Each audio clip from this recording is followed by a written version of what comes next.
Welcome to Man Does Tech, where I solve the problems you didn't even know you had. In this video, I will show how to make salmon stew with canned salmon updated. Start by draining the cans and reserving bones and skin for a quick, rich broth. Then sauté onion and garlic in oil until soft. Add diced carrots, potatoes, and celery, pour broth, and simmer until tender. Flake the salmon in at the end, stir in cream or coconut milk for silkiness, and finish with lemon and fresh herbs. Measure ingredients before you start and have a messy place to keep the cook relaxed and focused.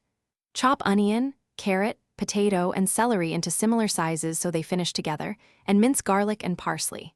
Open and drain the salmon, set flesh aside, and keep bones and skin for the stock.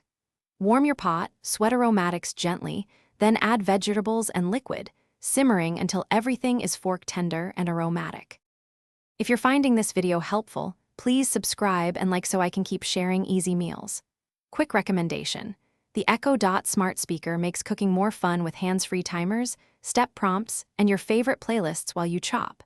It's small, affordable, and perfect for a busy kitchen, and it syncs nicely with smart lights if you want mood lighting while you cook.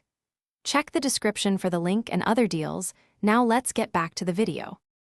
Begin by heating oil and gently sweating onion, garlic, and celery to build a flavorful base without browning.